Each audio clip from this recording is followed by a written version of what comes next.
Just coming off of Netroots just a couple of weeks ago. Happy to have back with us for another edition of Thursday Coast. We did Thursday Coast live from Netroots in That Chicago. was fun. It I wish we was could fun. always do it live. Yeah, that was a lot of fun. And got a chance to see a lot of people. Marcos of Daily Coast, the founder and publisher, and the founder of Civics with a Q, and the host of the podcast, The Brief. So Netroots was a success this year. I think we would agree. Yeah, it was. It was one of the largest by people attendees. It was the largest by paid attendees, which is surprising given we're still sort of. I guess we're pretty much out of the post COVID phase. People are starting to feel more comfortable going out and about, and maybe there's some energy there. People want to get out and about, so. So yeah, there's a lot of energy there. Chicago, I think, is a lot more accessible. It's a very accessible city for people around the country to fly to. It's very central. And I think next year in Baltimore, right on the Acela line, I think that's going to be huge. I think next year's is going to be next level. So I'm excited. I'm excited for it. I'm excited with the people that I got to meet and the energy we felt and the optimism for next year's presidential and Senate and House elections and state level elections. I think we have an incredible bench. I'm so excited about our young Democrats in the House, and so yeah, I'm looking forward to keep doing that work and keep growing this movement, because as I said I spoke in a keynote, and I always keep coming back to this, and I did the same thing last year, Marcus. We need to sort of remember how far we've come in 20 years. I find that energizing, because if you sort of get caught in a moment, you mean, oh, Joe Manchin, oh, Kirsten Sinema, oh, what pains in the butts, oh, why is Dick Durbin doing blue slips, and why do we still have a filibuster? Like, it's easy to get caught in a moment and think everything is crap, but then you sort of step back and you look how far we've come, and it proves that the work that we're doing, Mark, it matters. And none of the gains we have made in the last 20 years happened by accident. None of them happened just by default. Every single gain that we've had is because we worked as a movement to make those gains happen. And so I'm not just excited about how far we've come. I'm excited where we're going to be in 20 years from now. And so I like to look long distance, and it's sometimes people don't like to look long distance, but it helps when you go back 20 years and go, okay, yeah, 20 years doesn't seem that long ago. And yeah, we've come a long way in 20 years. No question about it. You mentioned Joe Manchin. Let me start there. Why does he want to flirt with running for president? What's that about? He's a dumbass. He loves to be the center of attention. It's so clear that he loves to be in front of a camera. He loves people worrying about him. He weirdly gets off on it. I don't think he's going to run. I mean, one of the things he said is that he would not play spoiler, and he would not run unless he thought he could win. And there is no he's not a dumb person. He's not stupid. I mean, you don't win re-election in a 40-point Trump state as a Democrat by being stupid.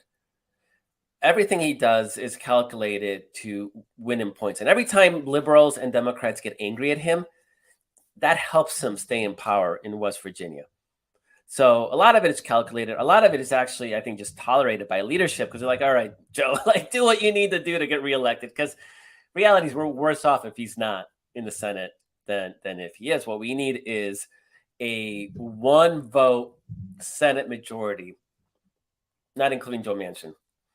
So let's say that Ruben Gallego replaces Kirsten Sinema in Arizona.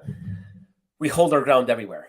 So we still have a 51-49 Senate, but we have, we have that one extra vote for ending the filibuster. That's what we need. So, yeah, no, we don't want Joe Manchin to lose. We got to tolerate him, though. So I don't think he's going to run. I think he likes the headlines. He likes the attention. Okay, well that's good. No, good thing he's not. Well, I don't know if he's not, but that's my guess. I agree with you, and I'm hearing from people saying that that's not what he really wants to do, and there's a lot of tolerance. And I've even asked others close to the Biden administration why they aren't more upset about it. But I think they all kind of feel like, well, he's just doing this. As long as he doesn't really pull the trigger, yeah, everything is okay. Everything will be okay. Right. So we just kind of have to, I guess, hope for the best on that. Hold everything. So Gallego, what do we know about the Arizona race? I mean, every poll that we've seen has Gallego narrowly ahead. Every poll that we've seen has Kirsten Sinema with like 10% of the vote. I don't think she's going to run, actually. It just doesn't, unless she decides she wants to play spoiler and try to screw over the Democrats for sort of drumming her out of the party. I mean, I guess that's possible. She's just not raising a lot of money. She's running to the right. So as a spoiler, it's a weird place to run. It's kind of like in Robert F. Kennedy Jr. Like, you don't play spoiler by going on Fox News in a Democratic primary. It just doesn't work that way. She wants to go on Fox News and take votes away from the Republican candidate. All the power to her. So I don't even think it's that clear cut that she harms Democrats. And so I like her chances. It's Arizona. It's going to be a close race. We can't take anything for granted, obviously. It's going to be a hard fight, but I like where Ruben Gallego is right now. He's raising a lot of money. He seems to be bringing the party together. Sinema is increasingly isolated. I don't see a lot of people running to her defense. I don't see anybody running to her defense, actually. I mean, even with like Robert Kennedy Jr., you see Republicans rallying to him, but you don't even see that with Sinema. So it's weird. She's burned every bridge. She's got no friends. I'm not sure what she thinks she's doing, to be honest. I even wonder some days if she really wants to do this anymore. It's weird.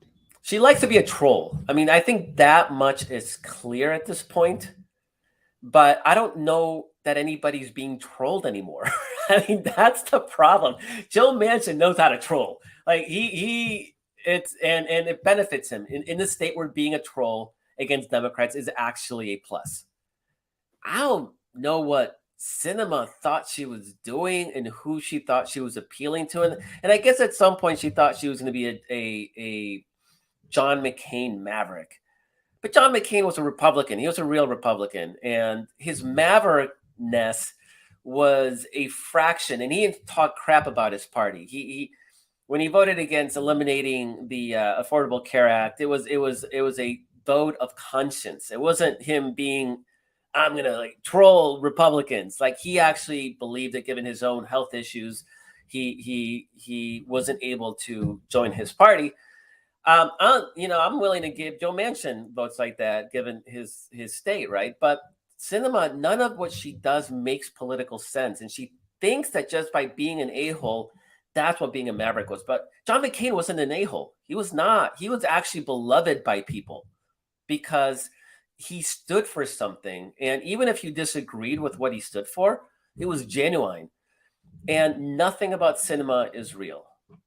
And that's her problem. That's why she's sort of lonely and isolated, because nobody likes her, nobody trusts her, and all the fancy outfits. And she's walking around in pink, thinking she's Barbie. Nobody cares. Like, she's just tiresome and boring, and yesterday's news. And people seem to have been moved on. And Gallego is the future of that Arizona Democratic Party. Now, you mentioned holding what we have. Is everybody else pretty safe? No, not at all. We have to defend. I think Tammy Baldwin in Wisconsin's actually looking pretty good, just because no Republican wants to run. Like, they can't get anybody to run against her. So it's going to be a tight race, but it's all their high-profile potential candidates have passed on their race. But we're going to have a tough race in Ohio. Sherrod Brown is a legitimately liberal in a 8-point Republican state in a presidential year. And Sherrod Brown has some magic sauce that, he gets reelected in Ohio in a tough state, but presidential year is going to make it tougher. He's got advantages, right? He can run on abortion. Right now, the abortion issue, because Republicans are trying to eliminate it via ballot initiative, they're realizing they're going to lose. So they're trying to eliminate the ballot initiative process, not eliminate, make it a lot harder. You need 60% of the vote to pass anything, which is almost impossible. But that effort is failing by a lot. I mean, last poll I saw was like 30% approved, supported, like 58% were against it. So abortion is going to be a very powerful issue in Ohio next year for Sherrod Brown. He's gonna ride that issue hard, and for good reason, because Republicans are trying to eliminate abortion at the national level. Then you have Joe Manchin, obviously, and he's going up against the governor, who who happens to be a former Democrat, which is so there's some hope that maybe in the primary he doesn't make it through some MAGA person, but that's going to be a tough race. And then you got Montana. That's going to be a tough race. That's a 10-point Trump state.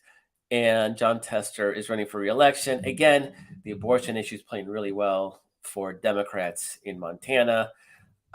He's going to ride that very hard. And then there's definitely big signs on just trends-wise, demographics-wise, that a lot of the college towns, Montana has several large college towns, are performing really well and have a lot of potential to sort of save John Tester's hide in that election. So basically, we have to survive Montana, Ohio,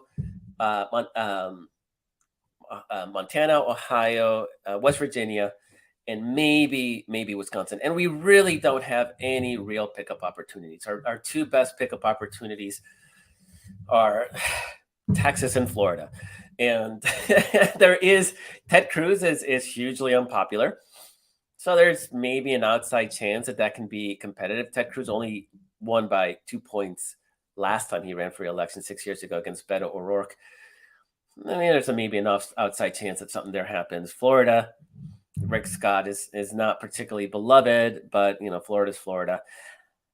If we win those two states, it's because we've absolutely crushed it everywhere else. So I don't see those as, those are not the states that will save the Democratic majority.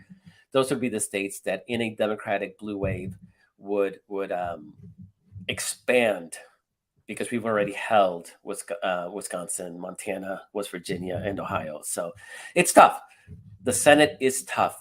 It's savable, but it's tough. The House is a different question. The House, I think we're gonna win. We're gonna win handily. There's 18 Biden districts, and they're gonna revert. Not only that, but there is the redistricting that is happening in Alabama, in Louisiana. And Alabama's, they're trying to cheat. They're trying to ignore the Supreme Court. We're going to get an extra black majority district in Alabama. We're going to get an extra one in Louisiana. The Wisconsin Supreme Court's going to draw new lines in Wisconsin, hopefully in time for the next election. The New York legislature is going to draw new lines. So just by drawing new lines, I mean, we may be picking up, good 4 to 5 seats right there. That's the Republican majority. Now you have 18 Biden districts, and some of them are heavily Biden districts that are good. And we just had low turnout in Southern California and New York because there wasn't anything of real value on the ballot. Neither state was worried about losing the right to abortion, right? So a lot of the issues that played in battleground states did not play in the two biggest Democratic states. They're going to turn out next year, and so right there, that's probably worth another five seats right there. And then there's just Democratic, seats Republican held seats that they won by a sliver that are Biden districts all across the country. So I could see us ending with a 10, 15 seat majority at the end of once all the votes are counted. So I'm feeling really good about the House. Just the map it looks really good. The trends look really good. The Senate Senate's tough. So what happens if Trump stays on the ballot, or if he doesn't? In other words, is it better for Republicans? Are more people going to come out? And we've discussed this question before, whether or not his presence brings more of those voters out that otherwise wouldn't come out. What do we know?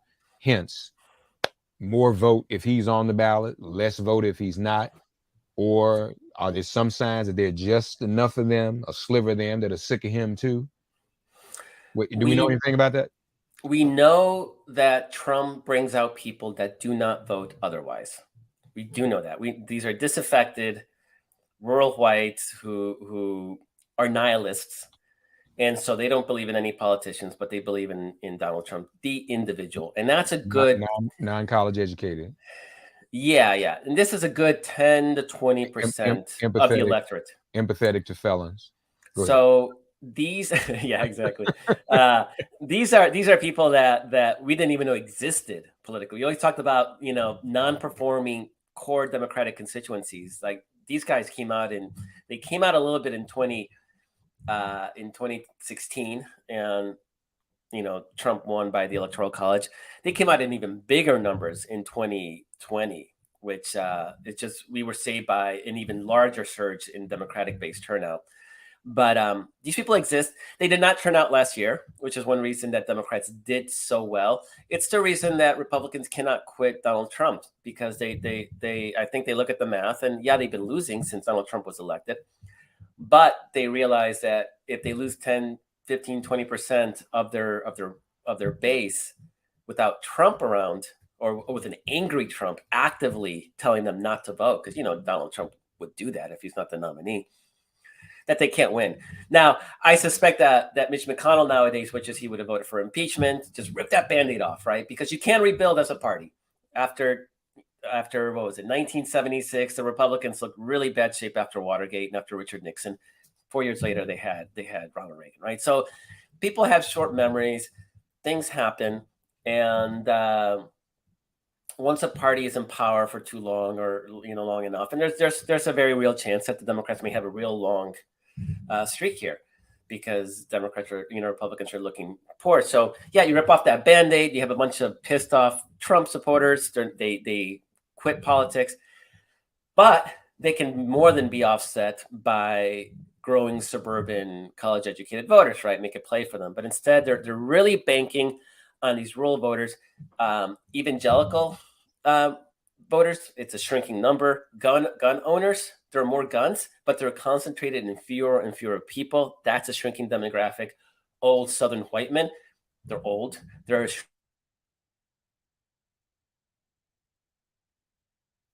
that is actually shrinking by the year, as opposed to growth demographics. And so what they're trying to do is they're trying to make it harder for college students to vote, make it harder for Black and brown voters in urban areas to vote. Like, they're doing what they can to prevent growth liberal constituencies from voting, and they haven't really tried to get in the way of suburban white voters yet. I wouldn't doubt that they may at some point try to do that, because they're not going to try to compete. But right now, it's still enough of a swing demographic, and you still have those suburban white men that are voting Republican. If they start, if that group starts chipping away, starts swinging to the Democrats, which I think they're starting to at least consider it, then I think Republicans are particularly in deep trouble. So those are big factors, and I would love to see movement with those white suburban college educated men next year. We're talking 5-10 points. We don't need to see a big swing. The other piece, and this is I don't know if you ever talked to Simon Rosenberg. He would be a great person for you to talk to. He used to be the head of the New Democrat Network, which was sort of a centrist New Democrat, Bill Clintonian think tank, and he's evolved so far beyond that. And he was one of the few people last year, along with us at Daily Coast, that were saying Democrats are going to win. And he built a big Twitter following around it. And now he has a Substack. And so he's got what he's calling the 55% project, right? Which is just, if you increase voter turnout with young voters, with Black voters, with Latinos, with single women, just by 2-3 points, you can go from Democrats winning 52% of the national vote to 55%. You're talking a 3-point shift, right?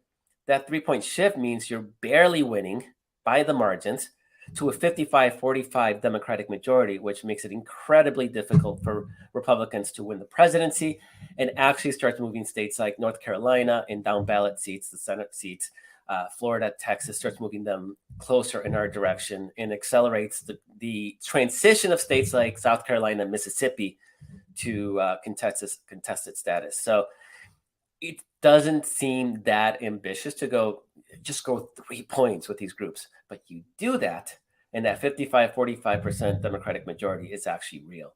So it's fun to hear him. He's done the math. It's actually kind of fascinating, and so yeah, I would recommend you talk to him. But why did I bring up Simon Rosenberg?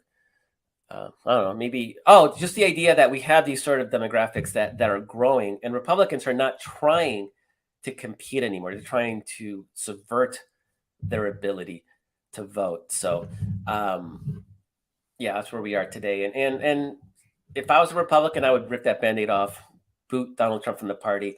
Understand you're going to lose 2, 3 elections in a row, but then you can rebuild something that is more broadly accepted. And that would be like just a low taxes, anti-crime party. And I think it would do really well. Well, but as you mentioned, um, they Watergate was a setback. Then they came back with Ronald Reagan sooner than they should have.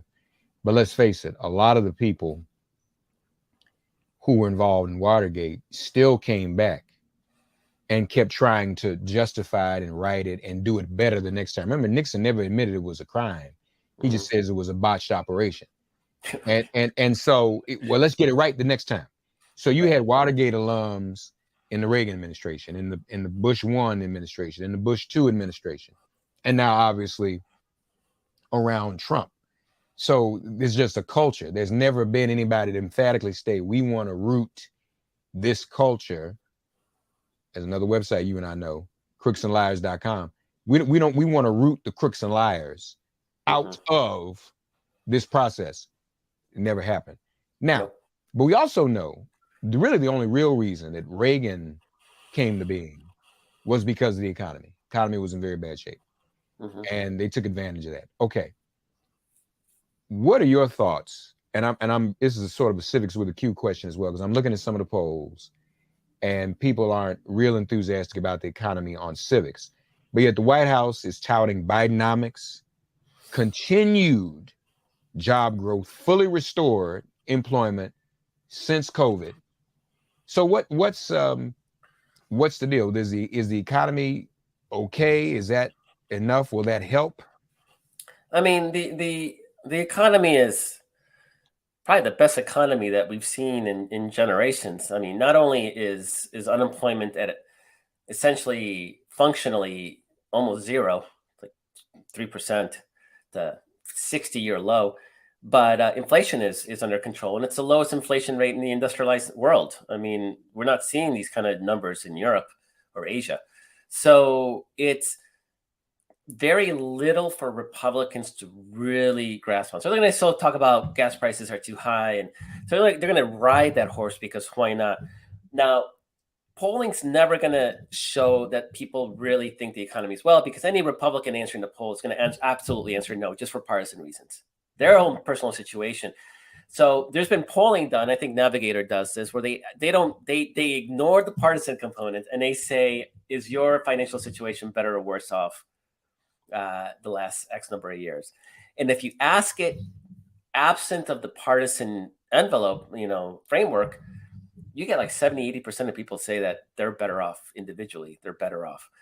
And it is in Biden and the Democrats' interest to really hammer this idea of Bidenomics, because all the indicators look freaking fantastic.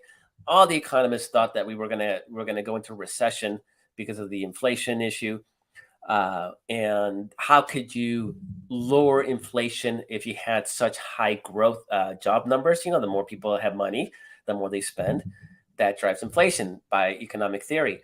But somehow that's not happening. Inflation is down.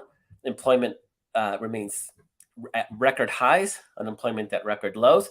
And stock market's doing great. So anybody that's got investments are going to look at those and be pretty pleased. So it's a question of sailing it and trying to counter that conservative narrative that's going to be all dominant, right? Because Fox News is going to be going on and on and on about the bad economy, ignoring the actual numbers.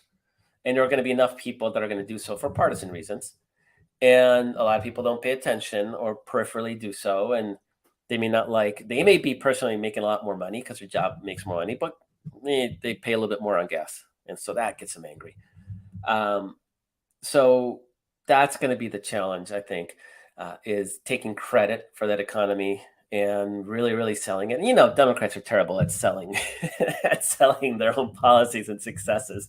This is not something that we've really nailed as a party in the past. So, but I will say this, Mark, is that last year the economy didn't look so great. Inflation was at 8-9% during the election, and we still won it. because in the end, the election wasn't about the economy. It was about abortion rights, personal freedoms, and a defense of democracy from a Democratic Republican Party that's trying to essentially destroy our democracy.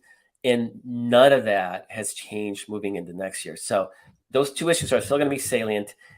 Given where the economy is now as a backdrop, it's going to be an even more favorable environment for Democrats. So I'm incredibly bullish on next year. And I suspect you're going to see all these Democrats running out in full force talking about how great the economy is. And I think that'll have an impact. Yet the Fed in the past 24 hours has raised interest rates. If there's not, and they're admitting that there's no longer a likelihood of a recession. So why continue to raise interest rates? I don't know. Okay. I don't know. Given where the inflation rate is, it seems this was probably the last time they're doing so, and we may start seeing some easing, or maybe even holding the ground for a while, because there's really no reason at this point. The economy does not seem overheated, and any inflationary pressure is down.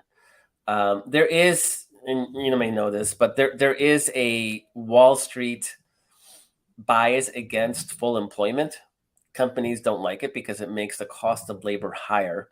If there are fewer people looking for work, you got to pay more for those employees, which may put pressure on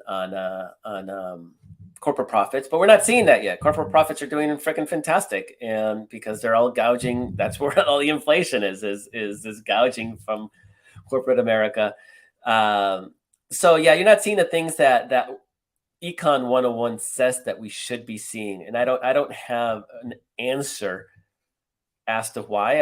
I'm not steeped well enough in economic matters to really understand how Biden, or how does his entire economy has bucked those trends. But yeah, inflation's coming down, and I think a lot of it is that a lot of that inflation was corporate fueled, and it was artificial, and so a big part of that was used car prices. And finally, people are like, you know what, we're not going to pay these prices. They stopped buying. And lo and behold, used car prices are plummeting. They're down almost 15-20% from their highs. And so that has an impact on inflation because you're not paying as much for cars anymore. And those are the sort, maybe that is Econ 101. You raise the prices too high and people will stop buying them. But yeah, I don't know what the Fed is thinking, and I suspect even this one was very controversial. The other ones weren't even so controversial. This one was controversial. I think this is probably the last hike, unless we see some big unexpected increase in inflation in the months ahead. Well, it ought to be. Lastly, just to close out Netroots, when we were there, we talked about the importance of local organizing, local representation, state by state, local communities. Any more insight on what you saw in Netroots? And just when we talked about it, you were very excited about that local presence and the state by state presence. Any new information? You still feel good about that? Yeah, no, I feel great about our the way we're recruiting candidates. Candidates are raising money. People are excited to support them. The one warning sign I see, the one red flag, is that organizations that are doing a lot of this work on the ground are having trouble fundraising. People are not donating as much to get out the vote organizations and candidate recruitment and training organizations. And I think part of it is because the movement burnt out their email lists and made it untenable. And now they're doing the same with texts, right? I get unsolicited texts almost every day now from organizations that I didn't sign up for. So there's a bit of killing the goose going on, and candidates seem to be bucking that trend for now, but it's the rest of the progressive ecosystem is getting hit. Daily Kos suffered from it as well because a lot of our fundraising was via email, and it led us to have to make some layoffs at Daily Kos, and you're going to see some big layoffs in progressive organizations later this year. They're starting to realize that they can't support the staff that they do, given the amount of money that they're raising. And it's a shame because, it may not have, it's going to have an impact in 2024, and it's going to have an even bigger impact moving forward unless we figure out how to sustainably support the movement without burning donors, because people have abused donors, and that's the red sign I see. Aside from that, though, we got incredible candidates. We're now at a place, Mark. I don't know if you got to see the sort of future leaders panel on Saturday, which was a bunch of young Democrats like Maxwell Frost from Texas, and these were none of them were that traditional candidate pipeline, right? Back in, again, we go back 20 years.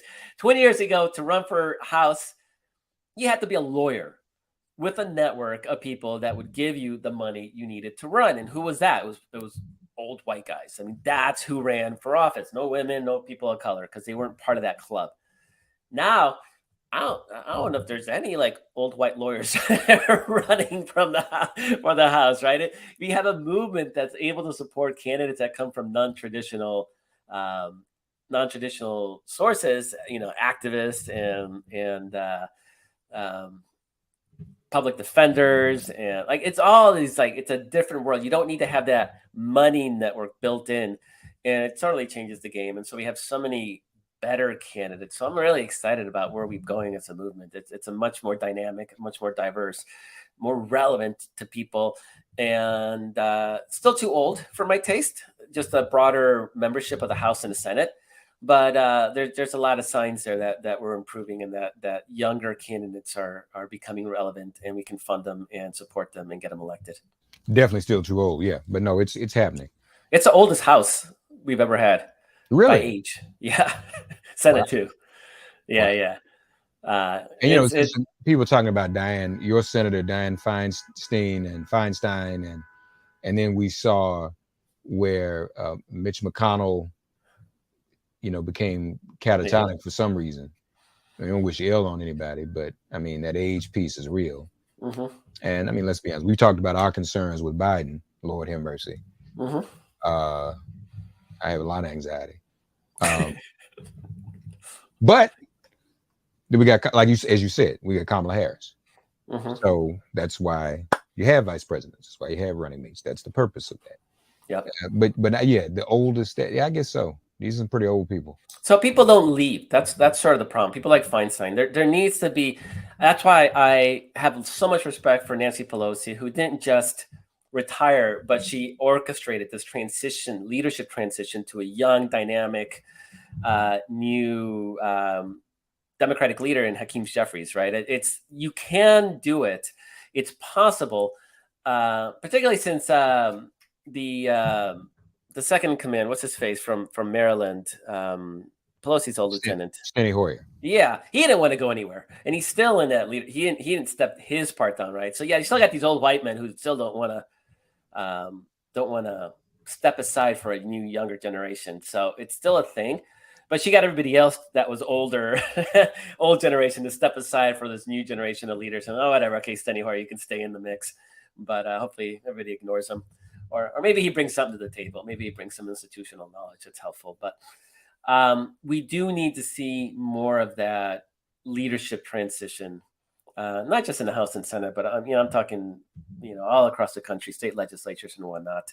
Is people realizing that they've had their moment, and that it's okay to sort of step aside and to mentor a new generation of leaders that is more in tune and in line with the American public, if we want a party that represents America and not just what America looked like 50 years ago.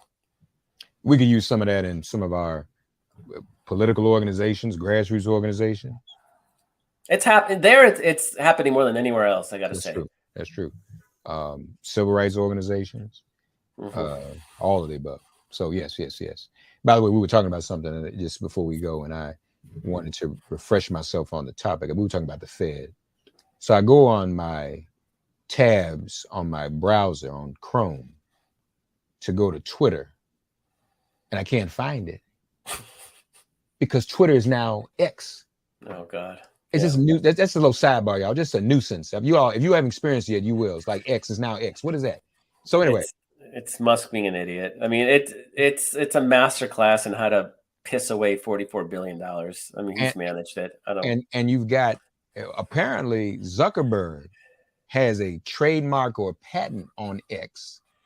Yeah, there's trademarks. Microsoft has them too. Now you got to Some think different. trademarks are very specific in their use, and you have to use them to maintain them. So if Microsoft has a 15-year-old trademark on the use of X for social media, which they do, but they haven't. There's no Microsoft X social media. There's no app, So right? then it doesn't apply then. Like you, Amazing. you you surrender it. So it's not as simple as people make it out to be.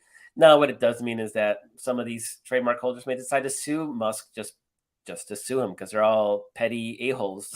All Zuckerberg, all of them, right? They're all terrible people. So they might end up suing each other just to be terrible people. But and nobody's gonna cry if a bunch of billionaires sit there and rack up lawyer fees going after each other.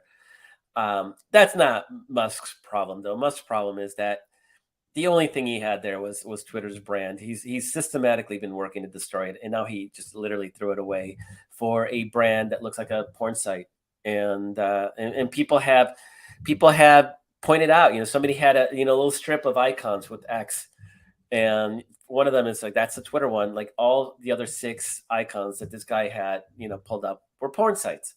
Like X is not a particularly um, the connotations aren't, but he's obsessed with it. He named one of his kids X. It's like it's he's just he tried to name PayPal X, and they booted him from the board.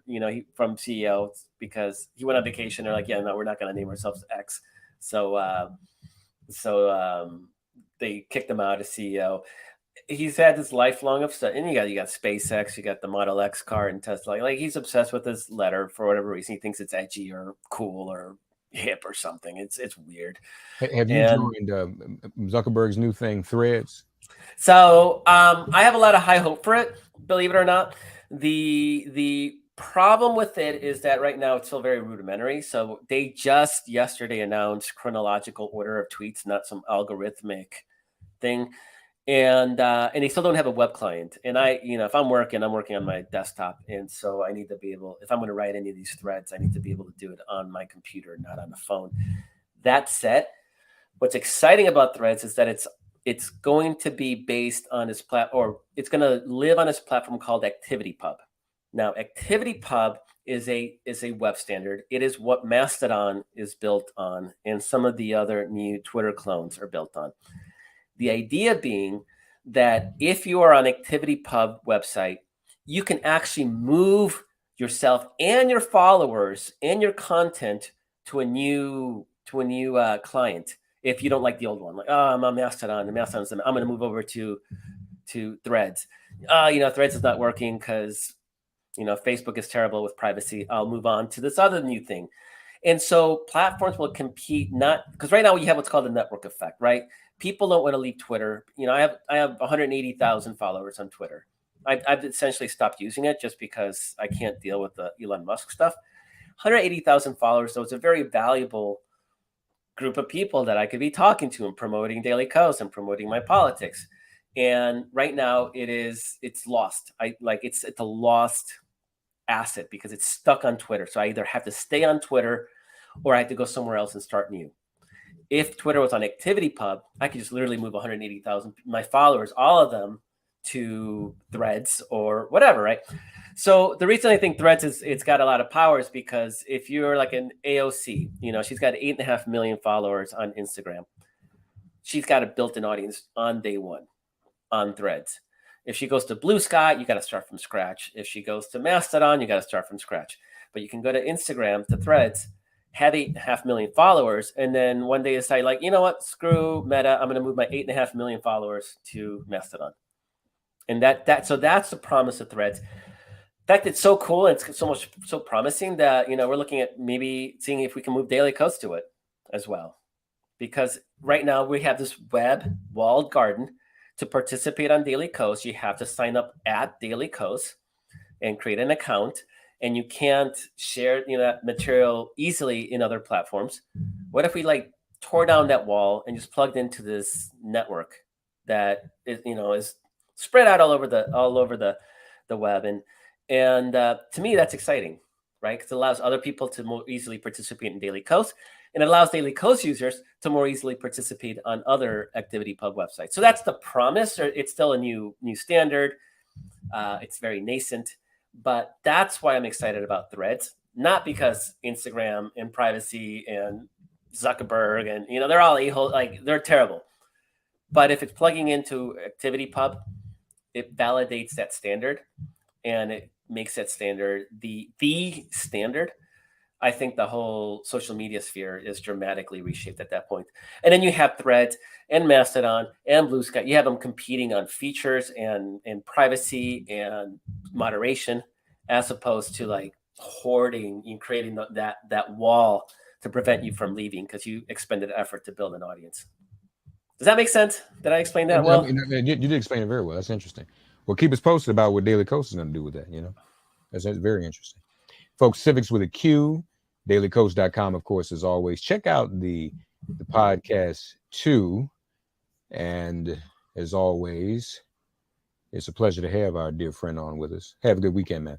Yeah, you too. Thanks so much.